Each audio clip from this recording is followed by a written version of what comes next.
It was Texas, it was Tennessee. It was what I had committed me. Howdy, folks. Welcome in. You have arrived at the Texas to Tennessee podcast. We see you out there on YouTube and Facebook and TikTok. We appreciate it. Make sure if you subscribe, go to YouTube. That is the preferred place. All the cool kids hang out there. My name is Steve. Up top, that is Dr. Gravy. How are you, sir? Howdy. Good to see everybody. Good day today? Yeah. No, can't complain at all. I mean, it was Nice. hot, but other than that, good day. All right. And Been in the looking big, forward to this one. absolutely. In the big box tonight, we have Dustin Kennedy of the North Springs Music Festival. Welcome in, sir. How you doing? Hey guys, I appreciate y'all for having me, man. I've had 2 months to plan for this, and we were doing it 30 seconds prior. Uh, So I appreciate you guys having me. I know a lot of you guys, it's all musicians, so thanks for including me. Heck yeah, we're thrilled to have you, and got a ton of questions planned for you. Hey, Um, Steve, yes. introduce him one more time. Oh, did it not go through? No, it did. I just got something that I should have planned to Oh, do that. all right. Folks, this is Dustin Kennedy of the North Springs Music Festival. What? Well, that seems like a good time to There you go. Right, exactly. we'll Cheers, drink to that. everyone. Cheers to the podcast. Take two. All right. Yeah. Well, Dustin, to get started, we like to give the guests the opportunity to introduce themselves. So, yeah, if you could take a few minutes and tell us a little bit about yourself, and we'll go from there. Yeah, like I said, Dustin Kennedy. I live in North Springs, Tennessee. So that's why the festival is so creatively named North Springs Music Festival. We're about an hour and a half from Nashville, a couple hours from Knoxville, right, kind of dead center in the middle. Music's just my side, my little passion project. Kind of, it's not my main job. I grew up loving music, and it's something we've stumbled into. So. Um, Nothing really exciting, man. I love sports. I love music. Got a family here in Tennessee. Live on a big farm, and haven't seen my kids literally since I got home. And now there's one fixing cereal, one 18-year-old yelling on PlayStation about rebounds, and all my kids. I ain't seen them in 3 hours. And here they are making appearances. Kids have great timing. So, Good Yeah, timing, man. that's absolutely. all I right. hadn't seen them literally. Hadn't come out of the rooms playing PlayStation until right now. But yeah, That's the All way right. that works until they need something or they're hungry. I mean, I told you guys beforehand, I've got this really cool man cave out back with all the music memorabilia hanging. But when you live in North Springs, Soulgrave, you can attest there's no internet down here, so you got to take what you can get. yeah. You drive and you take a right, and then you drive some more until you lose service, and then the festival's on the right. That's how you My get there. photographer comes from Nashville, and she says she knows her way of death is going to be driving home from that festival in the dark one night. Good stuff. All right. Well, after all that, we're going to make you. We're going to force you to take a break, Dustin. So, folks, this is yes your favorite part of the show. I can tell from the comments. Why are they famous? Soul Gravy. Hmm. This one tonight, a little bit. It's I going to be think a I little got bit. spoiled with last night. You So did. Well, to be fair, I think you went 15 for 18, okay. which, I mean, it's definitely a passing grade. So, very proud of you.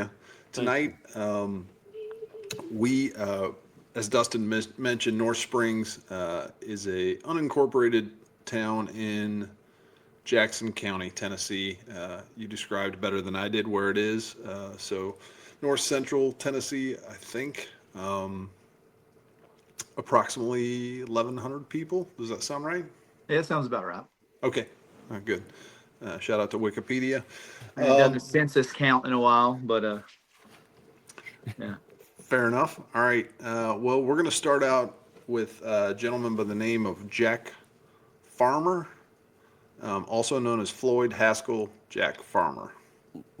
So, Gravy, tell us why he is famous. I have no idea why Floyd is famous. I don't think. Uh, Jack Farmer was a Major League Baseball player. Played second base for the Pirates and the Indians. Okay. So, shout out to All right. Mr. Farmer. If you happen to know any of these people, Dustin, feel free to What year That's a would that have tough one. been, Steve? What Yeah. year was he Uh, in? he came into the league in 1916. Okay. I don't have that trading card, I don't think, from when I was a kid. I think No. he took a year off for World War One apparently, and he came back. So thank you for your service, sir. Hmm. All right, this is where you might make your bones soul gravy. Okay. Albert Gore Sr. Okay. I'm familiar with Al Gore. Yeah. Well, so Different one. no, you're right. You're Oh, real that's close. senior. Okay. Is this junior that I'm thinking of? Yeah, and Junior, yes, I Junior didn't is the read one the you're whole thinking of. question. Okay, so Albert Gore Sr. was a famous U.S. senator from Tennessee. Had, Hmm.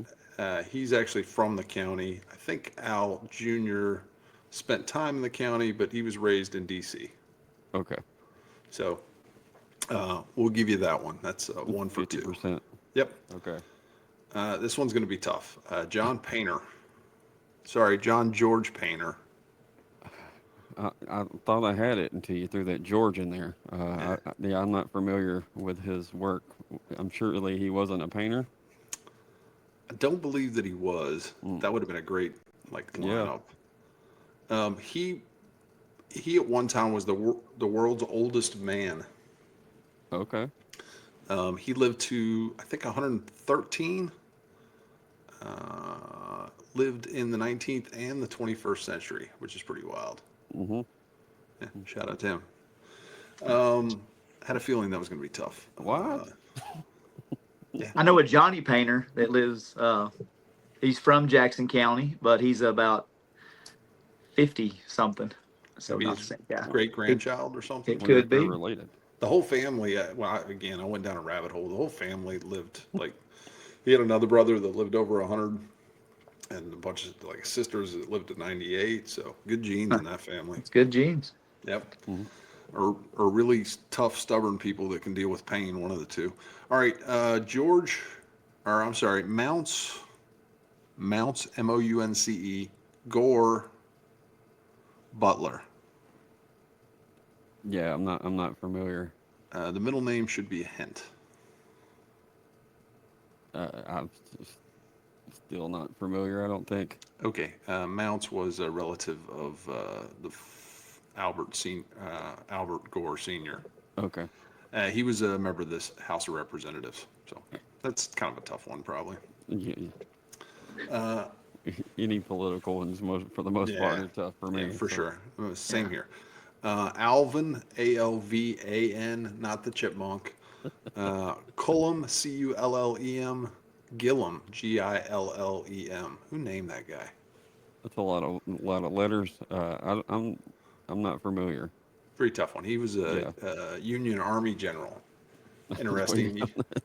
I mean, I was I actually wouldn't have joking picked last Union. night that you didn't give me any of those. I know, so Uh, that's why I felt uh, obligated to bring it back okay, to you. okay, All fair right. enough. Interesting though, he's a Union general. All right, Okay. um, Jamie Daly.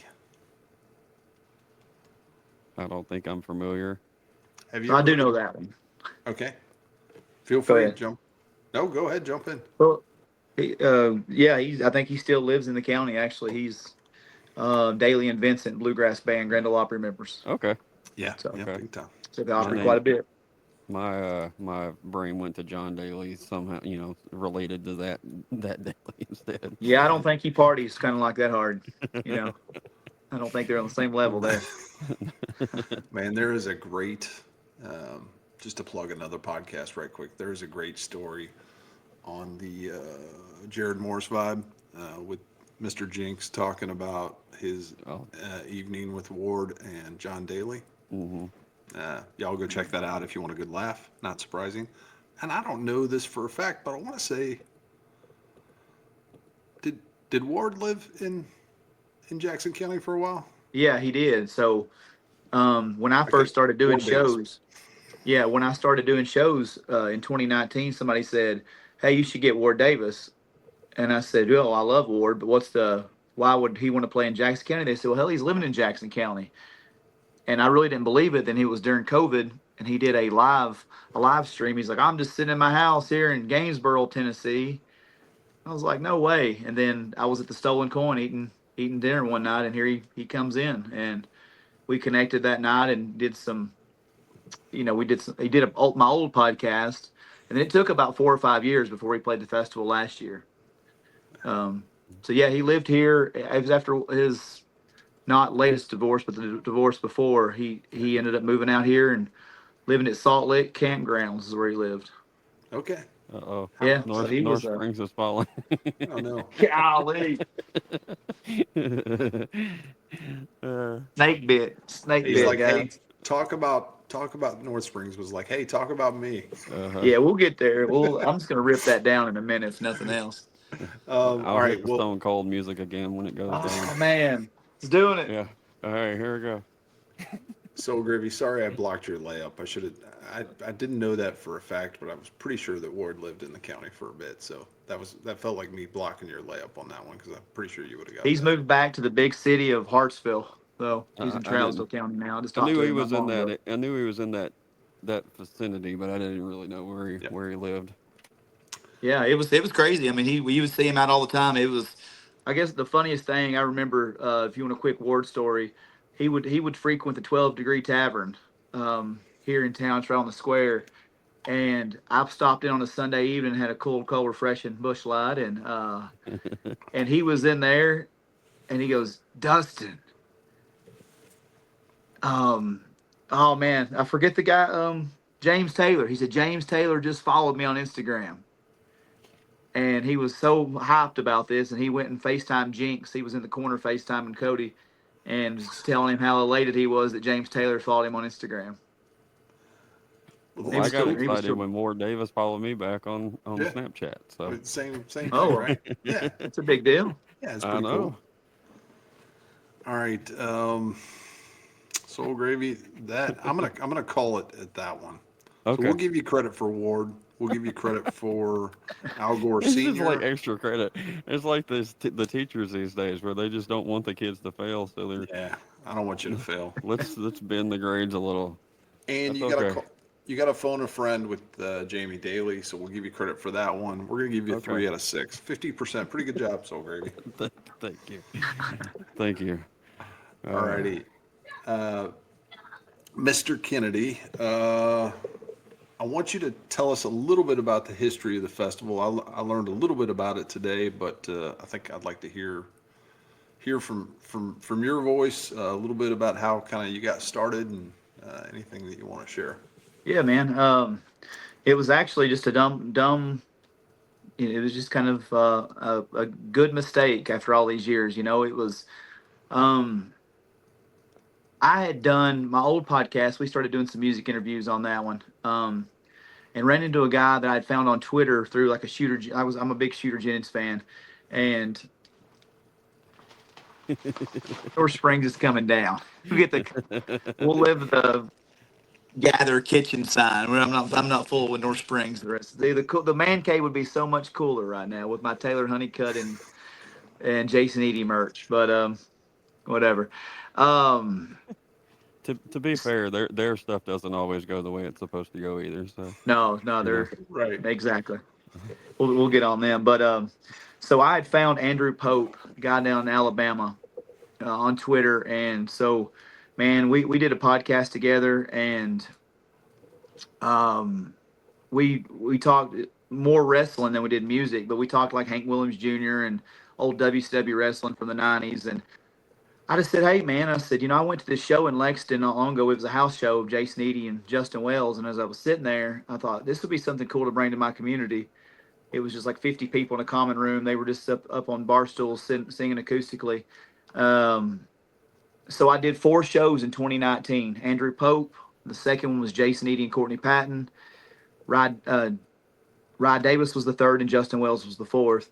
And I did those 4 shows, and kind of just got me really excited about hosting music. The community was loving it. It was at our fairgrounds building here. And then just right when we were catching steam off that, COVID happened, and we couldn't gather indoors.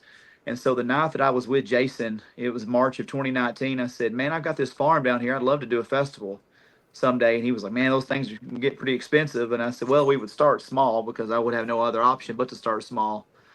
And as 2020 went on, now it's crazy. I'm planning the festivals as soon as the other one ends. Right. Soul Gravy can tell you the lineup this year was done before the year even started, pretty much. But we were well into the spring and almost summer before I was like, man, we can't do anything. I got this big hayfield, man. Let's just see what we can do. And that's how it started. It was mostly all the local folks came out the first year. There was nobody, one person from out of state came that first year, As far as October the of 2020. musicians or the crowd. The crowd, it was a girl named Kristen Heflin from Illinois, found me in a Cody Jinks fan group, and we shared all of our hobbies. And that time, it was the One Lane Road podcast I was doing, my buddy Lucas. Um, so she just listened to that podcast, like binge listened to all the old ones. Then we dug a lot of the same music, and she came down and hung out with me and my wife and all the folks. And as far as musicians, it was Rye Davis and Brandon Martin and Andrew Pope. I gave Andrew a spot because he's kind of an inspiration originally, and there's the rest of the poster fell. And so Ryan, Brandon, and we had like this little pull behind trailer. Now the stage is pretty decent. I think I like our stage that Jack Reed out of Crossville brings down, and but at that time it was just a little pull behind trailer that the county had built, and it rained like hell, and people had canopies and tents and rain jackets on, and it was a good little time, man. 150 people, maybe 150, maybe 150 out there first year. So That's pretty good. Mhm. I think at some point, anybody who's really into the music and wants to try to get folks into this lane over here of all this music that we love wonders what it would be like to, like, I don't know, just like try to put together a festival. And I'm sure there's a massive checklist of things that you learn as you go. But what would be some of the things maybe that you didn't anticipate that once you got in, you're like, oh, or did you have all the info up front? Oh no, and there's other guys who've reached out to me that's just like me. They're basically a fan. I still don't look at myself as a promoter or whatever, even though I've been accepted by a lot of different people inside this industry. Um, but like there's guys that message me all the time, ask me this and like, how did you learn this? I was like, man, I didn't. I just did it, and you learn on the fly. And weather's one thing you can't control. So I try to base it in October, and that's historically the driest season or the month of the year. And but at the end of the day, you can't control that. Sure. Um, but I'm trying to think really just it's every year you learn something. Just when you think I'm getting pretty good at this, every year there's something new that pops up. See? Right. Yeah. And really the first 3 years went from just I get insurance every year. That's a big one, for being on our farm. You want to make sure you're covered there. Sure. But as it gets bigger, it's like, oh crap, I need to do this now. It's um, just taking care. And I'm very hands on throughout the whole process. I'm not very good at delegating throughout the year. I do every single aspect. Not that's not a pat myself on the back thing. It's just like How you're so wired. afraid if I say, hey, Yeah. hey Steve, go get the merch. Get with my merch lady, and then And then 3 months later we don't have shirts on order or something. I ran So I into do all Adam Hood. that. I Then couldn't help it. yeah. um. So yeah, it's just a learning process every year. There's something new. Okay. One more Soul Gravy and then Okay. all yours. So I went through and looked at the lineup for this year. So the dates for this year are October 9th through the 11th, I believe. Is that correct? Yes, sir. Okay. And just out of vanity, I wanted to see how many of the folks that we'd actually had a chance to talk to. Yeah. So, It really gets even more when you look at the 8th on the kickoff party. oh, Did you okay. see that one? Well, that's I the did night. not That's see. the night.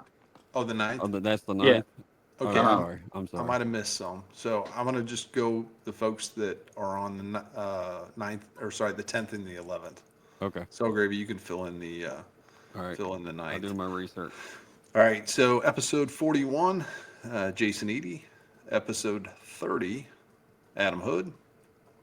Tony Logue, episode 32. Rye Davis, episode 108. Joe Stam, episode 120 something. I don't know because I don't know if it's out yet or not. Taylor Honeycutt, episode 10 and episode 120 something. Rob Lyons, episode 65. Addison Johnson, episode 42. Tim Gooden, episode 6. Bill Taylor, one of our favorite episodes, episode 69. Shout out to Lance Rogers for hosting. Yeah, that's right. And Filthy Heathens were episode number 96. So on the kickoff party this year, Isaac Rudd and the Revolvers. I don't know the numbers of the episodes. Okay. Then Jack Browning and Cass Jones. Cass was way early on, so folks, you guys got like half of the lineup. I think I counted like 11 of 22, something like that. It's pretty cool, folks. If you like our podcast, I was like, I have to be there this year because a lot of them I haven't met in person. So. If you're one of the 3 people that likes our podcast, you absolutely should show up to the North Springs Festival. I don't know what to tell you, but yeah. So that's pretty cool. I do want to know who are maybe a couple previous folks that you've had. I know you mentioned Ward, but folks that might be recognizable, or maybe you caught them a little bit on the upswing. Yeah, so the one I'm the proudest. I shouldn't say proudest because it's all cool, but I'm a huge Cross Canadian Ragweed fan. Oh, that's pretty big.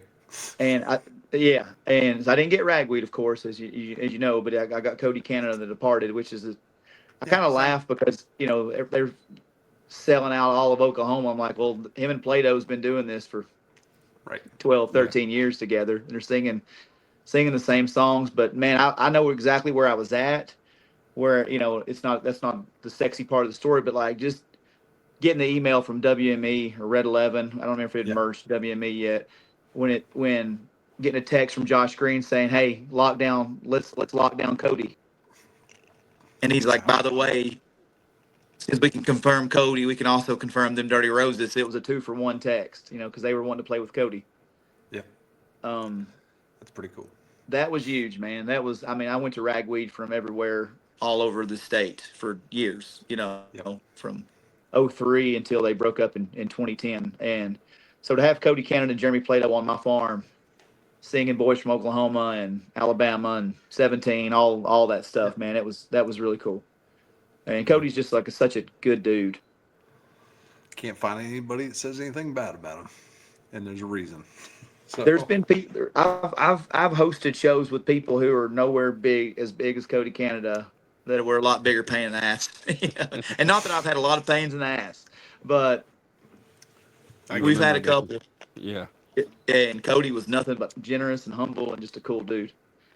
The coolest. So I'll name one that is on the upswing.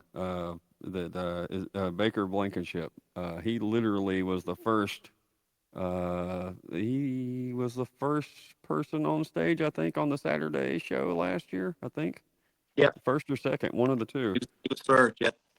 And now that took off extremely fast. That's crazy, man. Because to me, I didn't know. Like, he was playing little small bars in the county over where he's from in Livingston. And people was like, "Hey, you ever heard of Baker Blankenship?" And I'd even done like a poster for a fundraiser and put his name on it for the fundraiser. I was out of town, so I didn't get to go. And everybody was like, "Man, you heard of this kid?" And I was like, I know he's from Livingston. He's playing Wayne's Grill a lot, but he was a good kid. I didn't get to talk to him a whole lot. He brought a younger crowd out. And next thing you know, he's at Rock the South, and he's opening for it's a who's who of of big names. And he's signed with CAA, and they've just put a rocket ship on that kid. Yeah, I got to talk to him that day, and I wasn't familiar with him either. But it didn't take very long after that. I'm like, hey, I remember I was trying to get that kid on the podcast that day. Oh, wow. This is going to be more difficult now. Yeah, good luck now. I couldn't even get a text back this year. So, man, one of the things that we talk about a lot. You're one of the unpaid, unofficial sponsors of this podcast, because it comes up quite a bit between the. I appreciate that too. No problem at all, but it's because of the experience that the people that go and the artists that you bring in, everybody's kind of on the same. They got the same goal. Everybody's on Sure. the same team, and it's just one of those cool things. But speaking of that vibe that is there, we, when did you know you kind of had some? I know that it's a steady growing thing every year, but when did you kind of know that this is something pretty cool as far as the relationships between the artist on stage and the people that are listening? Yeah, that's a great question, man. I think the first 2 or 3 years I didn't realize that because it was mostly local people coming, just supporting, Mm, and that's a tough sell because a lot of local folks aren't gonna be anxious to spend 50, $60 on a lineup that, they don't know, or understood. whatever. And then I think the Cody Canada year really turned people on because local folks mostly knew the Ragweed stuff, and then that excited people from out of town. Um, I I knew we had something special in 23, but last year as it gained traction and people, a lot of folks was like, man, you can't don't bring them Dirty Roses. That's a rock band. It's a country music festival. I was like, just trust me on this one, man. Like you're gonna love them. And now everybody's like, you got to bring them back every year. So it's kind of loyalty to those guys. Those were a big hit. Prior to the festival last year, I was watching Taylor. I went and watched Taylor open for Red Clay Strays at the Ryman, and this lady kept looking at me, and she said, "And I'm a nobody, guys. I'm a production manager. I'm a supervisor at the company I work at in Cookeville. I'm on the school board. I do different things, but I'm not tended to be known at every time I go to a show with a Right. Ryman. And this girl kept looking. And finally, she said, "I'm sorry, I'm looking," but she goes, "Are you Dustin Kennedy with North Springs Music Festival?" I was like, "You got to be shitting me." Mm, I said, and she's like, "I follow you and your wife on Facebook." She said, "My name's Mary, and me and my husband are so excited to come to the festival this year." I said, "Cool. Are you here from Nashville?" And she said, "No, we're coming from Alaska." And I mm, said, "Wow." And I said, "I can't get people. I can hang a flyer up in the town over." And they're like, "Oh, first year?" I'm like, "No, this is year 5." And she's right. coming from Alaska. They got the Florida tribe came, and I think when Taylor was up on stage last year and the crowd got so loud for her, Mm-hmm. and she said it when she was singing all or nothing. She said that's the loudest anybody has ever sang that song to me. And later on, she teared up on stage.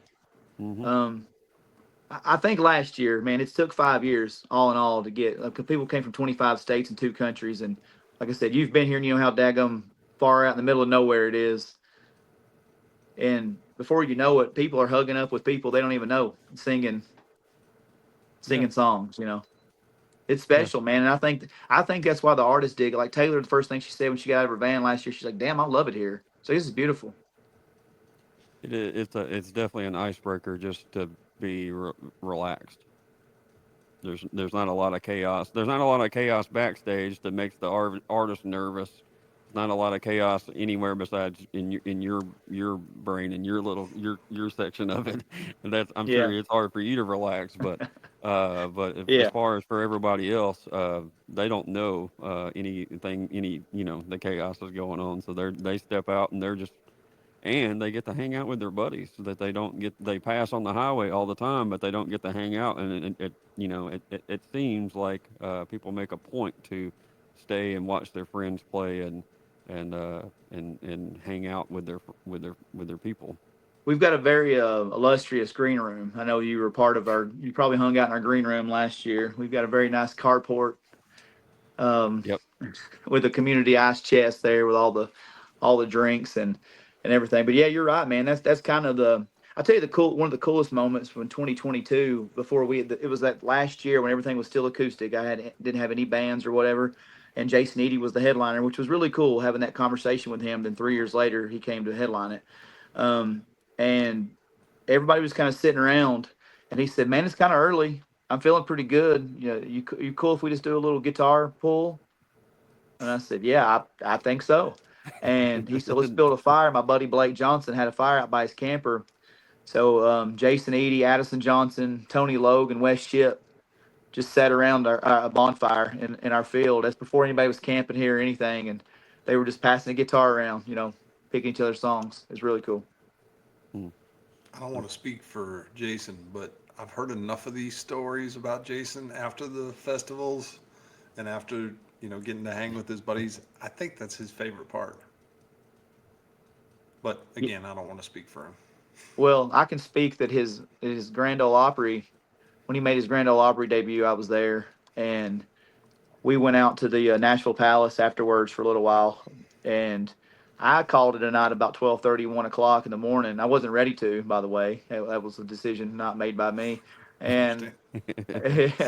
and Addison said they went back to the hotel to some little conference room and picked till like 5 in the morning. Yeah. Yeah. That's his So, thing.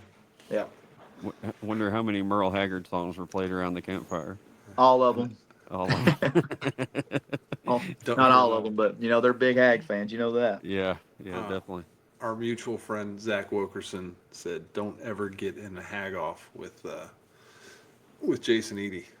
That's his guy, right? That's Eady's all-time favorite Hag, right? I think so. Yeah. Mm-hmm. Yep. Um, so one of the things that kind of came up in conversation, I was talking to somebody else at the Taylor Honeycutt show this past weekend Yeah, man. at Breakers Arena, which shout out to those guys for accommodating our little podcast, but also they treated the bands really well over there too, and very, very cool to see all that stuff. Um, shout out to Rookie and at Breakers Marina. But one of the things we were talking about was trying to keep everyone happy on a lineup or a festival lineup or it always reminds me of um, like even like at work at your work situation. If anyone gets a little bit more than the other person or whatever, then everybody turns into toddlers. Yeah. I don't envy you on making a lot of the decisions that you have to make as far as the lineup or who is going to be there and things like that. Um, but I know that you are loyal to a bunch of folks because they've been loyal to you. Um, that says a lot. Well, yeah. So Steve, that goes back to one of your earlier questions of what I've learned. That is the hardest part. Um, I found that it's not terrible to get artists here, right? I mean, now that the words got out a little bit, and people enough artists are liking Hmm. what we're doing, it's not as hard to get them down here on a budget wise. It is because again, when I say I'm an independent promotion here, it's not. I don't have corporate sponsors. I don't have tourism dollars. I don't have all that stuff that a lot of other people are dealing with. So that is the absolute hardest part. Staying loyal to the people who've stayed loyal to me, while also trying to grow this thing and get names that people 5 years ago wouldn't have thought would ever played this hayfield. And it absolutely sickens me. So gravy. I hate this. I hate it. I hate it. Putting anybody anywhere on the lineup because nobody wants to play Saturday at 1. Everybody wants to play Saturday at 9, and it's tough. And some guys say they don't care where they play, but they do. Everybody's got They an all do. ego. They all do, and that's what they do. If they love what they do and they're competitive in any nature, then you do care.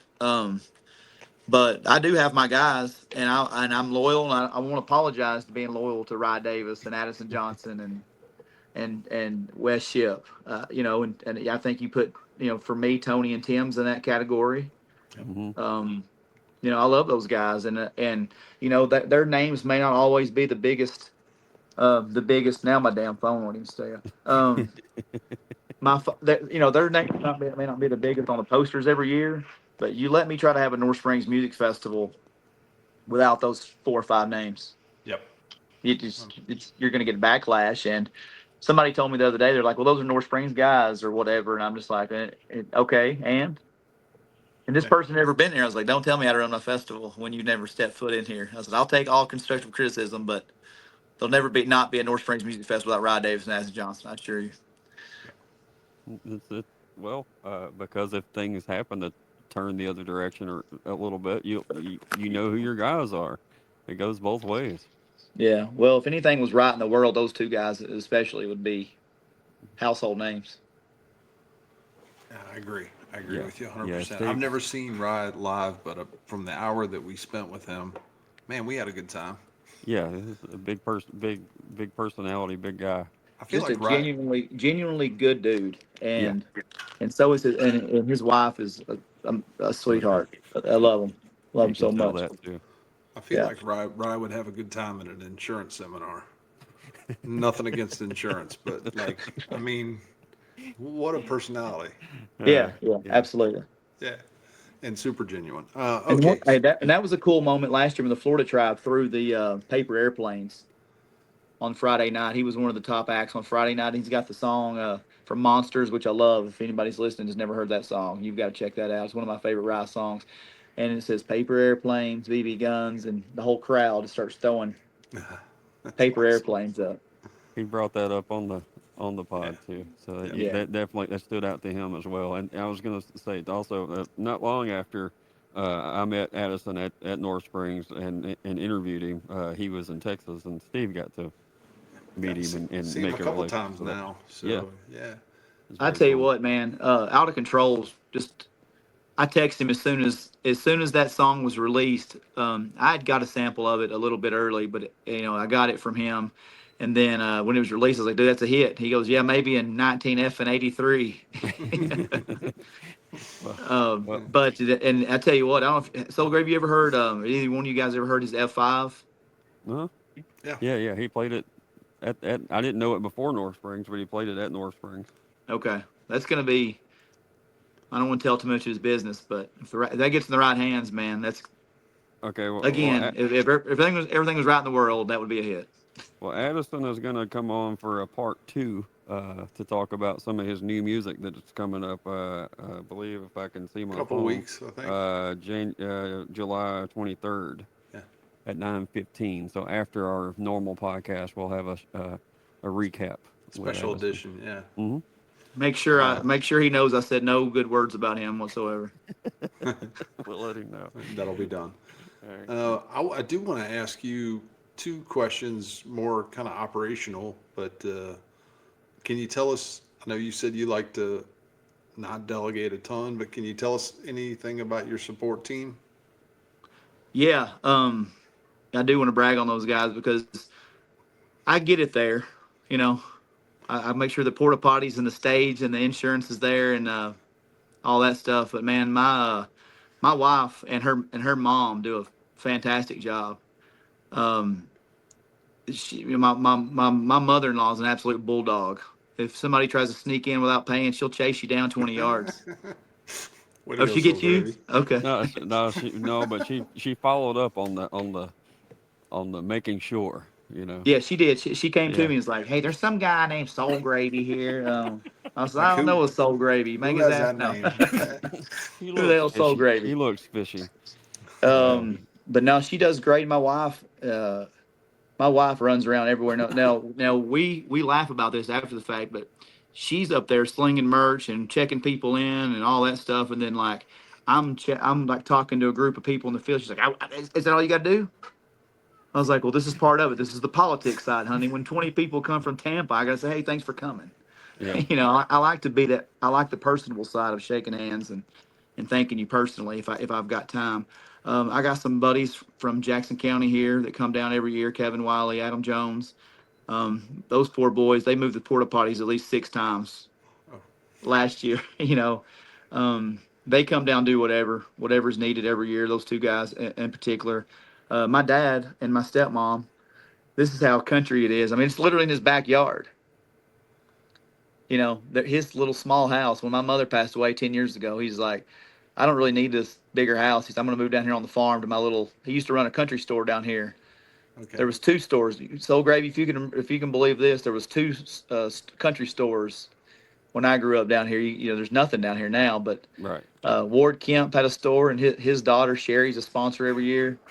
And then my dad run the Outlaw gas station because he sold beer. Yeah, so he was an outlaw. Yeah, Rick's Market, gas, food, cold beer. But he's out there moving hay bales last year, and my stepmom's cooking breakfast for people. And then once again, the Florida Tribe and some of their friends, Bruce and Trish and Fred, and just I don't want to get to naming all the names because I leave somebody out, but those guys got evacuated. Trish and Fred got evacuated out of Florida last year, and they came down and parked their camper early, and they were, putting stakes in the ground and hanging banners. There's a group out of Alabama, Don and Jody and Joseph. They were rolling show posters 20 minutes before people walked in. I mean, man, it was pretty awesome seeing all the support from people. That's wonderful. Well, that says a lot about you to have that many folks that are willing to step up. So, you did Good touch on people this. down here, man. Absolutely. You did touch on this a little bit, but with regard to sponsors, tell us a little bit about the folks that are financially there for you. Yeah, and I always say you can have all the big ideas and dreams you want. You can, the Edys and the TDRs and Taylors and Cole Cheneys of the past, and um, I've had four or five in particular since the first year. Brenda Keith, Don Franklin Chevrolet, Barry and Jeanette Gore from Doe Creek Bar and Grill, and Alexa Miller, my dentist. That's the damn coolest dentist Oh, anywhere. She's down there. Her and her husband Derek are every year. Lisa Fox from Johnson Auto Parts, Jordan Hunter from H&H Hardware and Lumber. That's what I say when I go to these places. When I pitch at these musicians, I'm like, man, I don't have $20,000 from here to throw with this. I'm literally right. out here on Saturday mornings asking these businesses, for their support. I've got a couple buddies, Brent and Brandon, out of Macon County. They throw money at this thing, couple, every since the first year. And what I've really thought was cool in the last couple of years, we've got other music venues that are shutting down their venues to come out. You had Steve and Julie from up in Minnesota last year, and our thoughts and prayers with Julie right now, everything they're going through up there. And the Bird's Nest Listening Room, Addison Mm-hmm. hooked me up with Sean and Carla.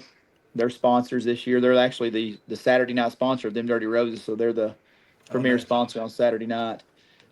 1898 Ice House with Jerry, Tim with Boxcars in Wisconsin. I mean, just me and the Shed. I'm really close friends with the guys at the Shed in Maryville, Tennessee.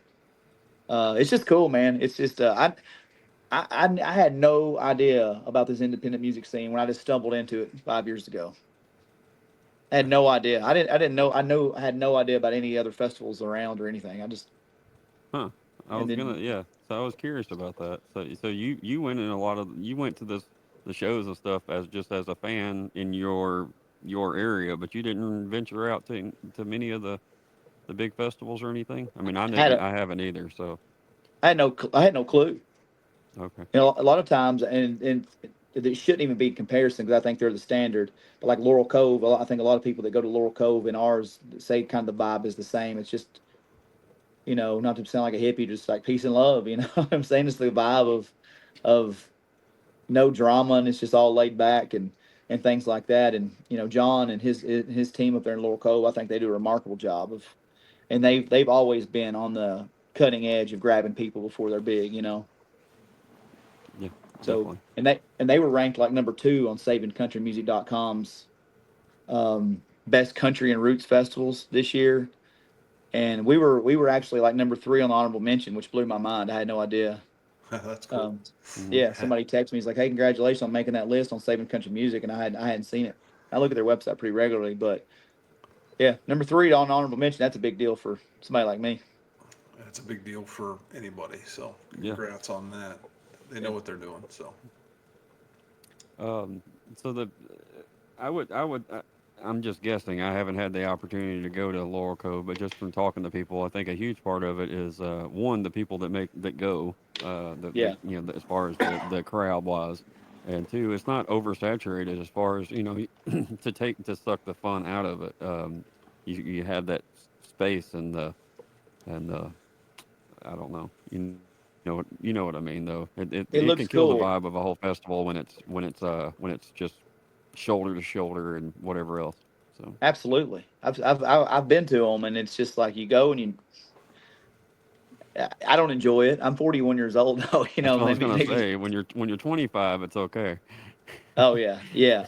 Loved them, but Laurel Cove just looks cool. It's got that little pond right there. And when Red Clay Strays was burning down last year, and you had people jumping in, and um, I don't know. I don't know the comparison. I don't know. We've not had that. We had West Ship taking one of those left-handed cigarettes up to the stage for Cody Canada during Boys from Oklahoma one year, but we hadn't had any nobody jumping in a pond or anything. Well, you got to dig a moat this year.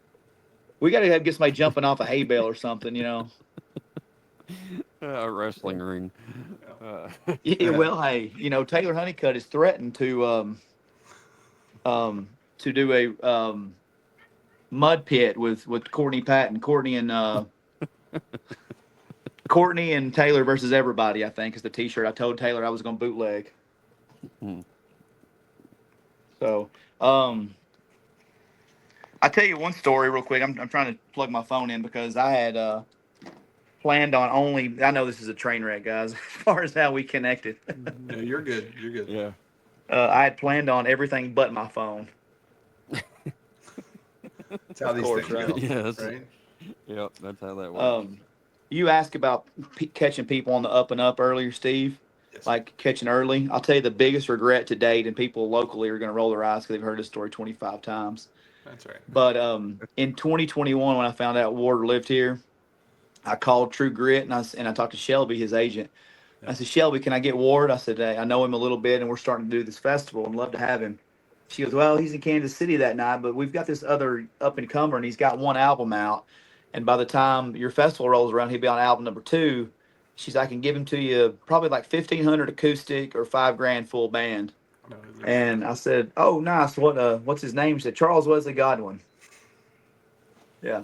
And I said, well, maybe not this year, but maybe next year. yeah, maybe not. Yeah. Guess what? Maybe not. Yeah.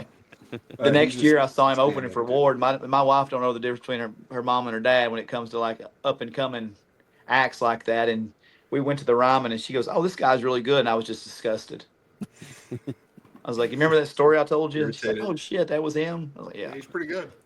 that guy's pretty good." Well, since you told a story that everybody in the neighborhood's heard, I'm going to tell a story just because I want to fit in here. During the pandemic, found out that Ward was going to have Charles open for him at a little place called Mama Tried down in Deep Ellum. And I'd been jonesing to go to a live show like everybody, but somehow they agreed to do it. And Charles got up and played, and I'm like, oh, this guy's amazing. And then he goes to sell merch, and I get to hang with him for a little bit. And Ward gets up to play, plays one song, and the way this bar is set up, the street goes right, like the stage goes right up to the street, big glass window. In walks this dude with his guitar case, and it was Jinks. So this place holds maybe 60 people. And the two of those guys played for 3 hours just swapping songs. And Charles and I got to sit next to each other and kind of watch, because at that point nobody wanted to buy any T-shirts. So as soon as Mr. Jinks walked in, and next time I got to see him, ironically, I like to sit by the soundboard if I go to a big show, and he was opening for Jason Isbell and the Turnpike Troubadours, and I'm like, hey, what's up? He's like, Yeah. Mama Tried. And I'm like, yeah, baby. Remember cool. me? No. Anyway, but he's a super nice dude, and I mean, just oozes talent. So That's awesome, man. And he's a humble dude. I got to go backstage at the Shed and tell him that story, and he's like, "Yeah, you screwed up." I said, "Yeah, yeah, no Fair kidding." enough. I said, well, "If you're ever down in your luck in the middle of Tennessee, I'd love to have you on October. For that original offer." Yeah, absolutely. All right. You ready? I'll tell you. I'm sorry. Go ahead. No, you go ahead.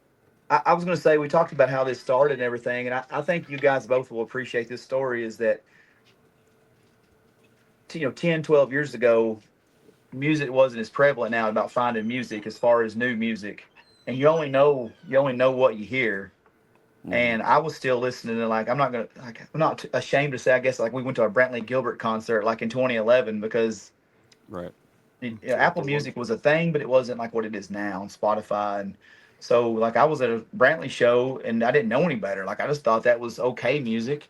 And then the show that changed everything for me, as far as just a rabbit hole of finding new music, was Shooter Jennings. I went back to that name because I just don't think I don't think he gets his due credit for everything he's done for independent music.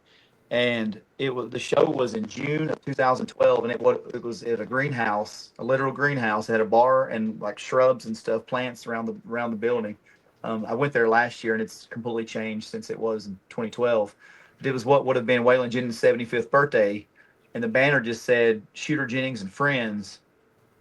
And listen, I was pissed that night because they had CMA awards, CMT awards, and Hank Jr. and Willie Nelson were there. Oh. And I just thought, well, this is for Waylon, so they're going to come over, right? So I was so mad at the lineup I was getting once I got there, and I was like, who the hell are these guys? Right. Because it wasn't Hank Jr. And why I thought Hank Jr. was going to pop into a greenhouse in Nashville, but I mean, crazier things have happened. It's Nashville, right? Right. But the lineup I got was Justin Wells, Leroy Virgil from Hellbound Glory, Yep. Leroy Powell, which was Shooter's original bandmate in the 357s, Whitey Morgan, and then a full calendar year before High Top Mountain come out, Sturgill Simpson. Well, And you're talking about a room of 50 people. Yeah. Oh, that's amazing. We've had At a free concert, and it's Shooter and Jamie Johnson that hosted it. We've had several folks that have kind of been in the scene for a while, like Brent Cobb and BJ Barham, and different folks talk about Shooter and similar things as far as not getting the flowers that he deserves necessarily, but also how many doors he broke down. One, not just trying to be Waylon's son, but doing his own thing, and that put the O back in the country. I think changed a ton for guys that are trying to do things now. Well, and what I've respected about him is he never really, even those first 3 country albums, he didn't really try to piggyback off Waylon a whole lot. Right. He didn't. I mean, he would name drop Waylon here and there, but he wasn't riding his coattails, I didn't think. And what I've always loved about Shooter's having the balls to release what he's released, like the 3 country albums. They did the politically driven, Black Ribbons. It was probably 10 years ahead of its time. And then he did a couple more country albums, had the Outlaw U record in 2011, 2012. I was backstage at a shed show with him back in 2015. And I said, man, I tell you, lost a lot of my buddies with that Black Ribbons album. And he laughed and he goes, you think that shit was weird? He said, I've got an album coming out. He said, I'm doing a disco tribute to Giorgio, whoever. And he goes, I got Manson doing a David Bowie song with me. Then he did the George Jones tribute, and then he come back around done the Shooter album. I just love what he does. He's always been a really nice guy every time I've met him, and just having the guts to go around and do whatever you want. You country, rock. Yeah. He was very much influenced by, 9 Inch Nails and Guns N' Roses and different things like that in the 90s, and but to see the success he's had in producing is amazing. Anytime you can go from Marilyn Manson to Tanya Tucker, that's a range. And Turnpike and American Aquarium and all kinds of people. So yeah, that's, I just want to get that. I mean, when sitting with him that night, I said, "Man, this Sturgill guy, I didn't even know at the time what we've heard. I just knew, damn, this is different than anything I've ever heard." I said, give me one more name I need to know after this night. And he goes, man, there's a cat down in Texas, Fort Worth there. He's named Jason Eady. He's the baddest MFer nobody knows. And through finding Eady a few days later on YouTube, eventually led me to Courtney. And then there's that video, that famous video from her and Lukenbach with Jinks. That's how I found Jinks. Right. Okay. And then I found Ward. And it trickles down. And then I'm obsessed. I'm like, oh, I don't want to ever go to a Brantley Gilbert concert again. Nope. Well, I think Hood led me to Eady and Courtney and all that kind of stuff. We made it to 54 minutes, Steve, before we mentioned Adam Hood this time. So yes, took that's us a little pretty bit. good. That's pretty good. Yeah. Well, we're consistent. Folks, one of our favorite playlists, if you're a Shooter Jennings fan, is produced by Shooter Jennings. You can find that on Spotify. There are 467 songs that he's been involved in. And that playlist is freaking awesome. So go check it out. That's crazy. All right. Are we ready for a little rapid fire? All Yep. right. Let's do it. Got to tweak the questions a little bit tonight. Dustin's hand's going to get tired. Well, I'm trying to charge my phone. This is ridiculous, guys. I was so excited for this, and it just went to crap. No, No, no. it's perfect the way it's the way it's supposed to go. All right. So the first question is, I want to know what's an album that you have purchased more than once. Shooter Jennings, put the old back in country. All right. There we I was go. excited to ask that one. We've had Oh, so many young guests on lately. He hasn't yes. been able to ask. Well, I mean, Not that you're old, but yeah, just like from the No, fourth. Yeah, like they're like, what? Eric Church Centers like me also was probably a repeat one. Okay. All right. Nice. Um, Dinner with one historical figure. You get to choose whoever you want, living or dead, and then also, what are you all going to dine on? Man, I'm a steak guy. All If right. I'm out to eat, and it's got to be with, and they always say don't meet your heroes, and I met Shaq and I met Heartbreak Kid Shawn Michaels, and they were both great. But if I'm gonna take my chances on Hank Williams Jr. That could be prickly. But yeah. yes, yeah, All right. Well, shout out to you for shooting your shot there. yeah. So you mentioned your green room. Now, what's the coolest green room that you've seen so far? You know, and I've probably not been in a lot, honestly. I dig the shed. I dig the shed. Everything about the shed. Yeah. It's a cool Good spot. answer. Yep. Yeah. Other than shooter, if we hopped into your car or your truck and looked at your playlist, what would be the three of the first artists that would pop up? Good question. There's a lot of Eady, a lot of Addison. Oh man, Cole Chaney, a little bit Okay. of Cole, Nice.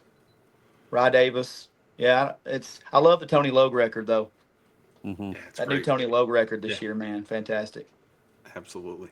This is Soul Gravy's first concert you attended, first concert you paid to go to, and then favorite concert that wasn't somebody who's been at your festival. Oh man. Hank Jr. was my first, followed right by Kid Rock the next weekend. Oh, right out of the gate. Right as that was 18 years old, Starwood Amphitheater in Nashville. They tore down for absolutely no reason. What's there now? A damn parking lot, an empty parking lot. Oh, okay. It's ridiculous. Yeah. Favorite? You said favorite non-festival Yeah, not somebody concert? that's been at your show or been at your festival. That's a tough one. I'll tell you I don't know if I can answer that one, Steve. I don't know about that one, but I will tell you I saw George Jones and Snoop Dogg in the same week one year. Oh, that qualifies. Yeah, I saw George Jones at the Ryman on a Sunday, and I saw Snoop Dogg, Chingy, Busta Rhymes, 50 Cent, and Bone Crusher. Shout out to Chingy. I think he's from St. Louis. I'm not sure why I know that, but I might have been a question earlier on one of the podcasts. I don't know. You have All to right. do some homework sometime. This one, all you have to give is a yay or a nay. You don't have to explain unless you want to. But the question is tribute bands, yay or nay? I've had people approach me actually about playing the festival. I don't think it's a fit for my festival, but and I think it's kind of strange in a way.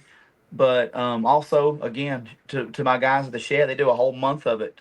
They're kind of their kickoff their outdoor season, and they've got some badass bands up there that do that kind of thing. There's definitely a niche for it, and who am I to say whether it's right or wrong? All right. Fair enough. Good answer. Mm-hmm. All right, folks, if you are here, we appreciate you. If you're not here, we still appreciate you, but we'd rather have you here. This has been Dustin Kennedy from the North Springs Music Festival. Please make sure, if you want to sponsor, I'm sure there's a place on your website where you can be directed. Yep. But support the folks that are playing his festival. Go watch the pods. We've had a chunk of them on. But man, we appreciate you being here. We got one more question for you. This is a big one, so please don't screw it up. Okay. Pressure's on. Yeah. Well, like Steve said, make sure you go follow North Springs on all the social medias. And Dustin tries to keep up with all that stuff. Engage in those posts so that it will keep going and be actually Yep. seen by people instead of just die immediately. Um, and he's always highlighting these different artists and things like that have been on the pod. So Yep. just interact, and if you got music loving friends, share the festival, share the artist. That's what everybody in the scene in the community does. We all appreciate that, even to this podcast. We Yes, appreciate that. we So. do. All right. This started off as a joke on episode 1, and now it's a requirement. And I feel like this is a perfect question to ask Dustin Kennedy. So, what is your favorite Little Debbie snack? Yeah, like I said, I cheated. I watched him in your podcast, not know Uh, this was coming, and That's cool. it's such a generic answer, but it's the right answer. It's a zebra cake. okay. All right. It's Zebra been cake my takes it's the been my lead. go-to since age 0. Since age 0. It's not too early in the season to bring out to talk about the Christmas tree cakes. Oh, they're on their way. Also, will Mhm. not turn down an oatmeal pie or a raisin cream pie. The You don't Christmas tree look, cakes guys. You are don't get this. probably starting to get made about right now. Yeah, I'm sure. Hey, you don't get this body, boys, from turning down some zebra cakes and oatmeal pies. But I will say, if we're going non Little Debbie, I will cheat on Little Debbie real quick with some double stuffed Oreos. Oh yeah, Oh, yeah, That's okay. my yeah. crutch, boy. That's my 10 p.m. Have you tried the mint ones? Man, I I think like they're the getting. I think they're getting too cute. Okay. Um, I like the double stuff too, and a big glass of milk. So. Yeah. and double stuff, man. That wasn't it just the regular Oreos when we were kids. Mm-hmm. I don't think I Yeah. had any No, double stuff. I wasn't the familiar with that. yeah, the formula is not quite as good with the single with the OGs, but the double stuffs are Uh, It's a that's perfect the right combination. yeah. Yeah, my Mm-hmm. I old agree. podcast, people used to rip my wife because I'd get on there and rip her for like she'd buy like the Save a Lot brand Oh, Oreos, and it's I was not a like, I'm place not where you rolling in skimp. money, but if we're gonna cut out some expenses somewhere, it's not gonna be on the Oreos. Don't ever bring No. those Save a Lot Oreos in my house. And this is why we're friends right there. Yep. Yeah. 100%. Y'all, thanks Hey, for. I think one thing Oh yeah. we got. I'm Uh, sorry, we got to mention real quick. Bill Taylor. Oh, yeah. absolutely. I just want to say congratulations to him. I mean, you Soul Grave, you were there for that, and I meant to get it in. Yeah. Uh, just for Yeah. saving, to Tell that everybody that don't. story real quick. Well, just real quick, I'm sorry, but I felt No, like we Okay. you're needed good. to. Parker Barrow knocked the power out during their performance last year. I'm not sure that's what really happened, but Yeah. the real story is not as cool, so they're going to get the credit for The knocking out the timing was power. perfect though for the Yeah, story. that's right. And basically, our transformer popped. We were down 30, 40 minutes. And I go, Jason Parton comes and goes, well, Bill can do it. Bill don't give a damn. He'll play. So I go to Bill and I'm like, hey, this is what's going to happen. Ward's not going to finish till 2 a.m. if we don't get done. He goes, hell with that power, man. Let's just do it. So somebody handed me a bullhorn like I was Mouth of the South Jimmy Hart. I'm at the end of the stage telling people to come up to the stage. And Bill gave what ended up being one of the most powerful performances, 45-minute sets of just no power to the stage, shouting to the crowd. And I knew it was special. And I've shared the hell out of that post since October. So I'm not just sharing it now that he's blown up on America's Got Talent, which I'm very proud of for him doing that. But, Absolutely. um, and come back, he's going to play in 2025. So, so he'll be back. I called Jason and Bill both to make sure that his price hadn't went up dramatically in the last 2 weeks. Uh, All right, but folks. You have homework. Go watch episode 69. Lance, I see you. Lance hopped in the TikTok. So okay. Lance was our host with Soul Lance Gravy Rogers. and had an opportunity to interview Bill. So y'all have homework. Go watch that one. Yeah, funny. I don't even know if you know the story about Bill, real quick, but I was introduced through a friend for Logan from Low Water Bridge Band, and it's like, hey, when you get to the festival, go meet Logan, you know. Uh So huh. Logan was kind of looking for me or whatever, and when I walk backstage, I see Bill, and they're a little bit similar, you know. as far as they got the beard and all of that, Yeah. you know. Uh-huh. And I walk up and I'm like, Logan, and Bill's like, no, Logan's over Logan's over Yeah. there. So now my first, you know, I had to kind of apologize for that. And Not the first time. yeah, A lot yeah, of no. lot of bearded folks at North Well, Springs. It's I easy mean, to. to Bill's credit, he thought it was pretty funny. So, He's a good dude, man. And I'm sorry, excited to Bill. have him back. Excited to have Taylor back, TDR, Eady, Justin Wells, Rob Alanis, Ben Chapman, Adam Hood, Taylor Austin Dye, man. I'm pumped. Man, oh, I forgot about Taylor. Did you name her, Steve? I did not. Nate, No, is it 'cause out yet? I haven't posted it yet. Well, So. that's why I didn't. I And know, I don't think I Okay, was involved maybe in okay. that one. No, you weren't. So, You yeah. weren't involved. I So didn't. you're She was over just nice enough 50% to. then. She was nice enough to join at the Brian Martin concert. Oh, okay. She was the opener for Brian. So. Oh, very cool. Mm-hmm. Two badass Taylors That- on North Springs. I had to split them up. And one on Friday, one Saturday. There'd be a mud pit if you had them in the same day.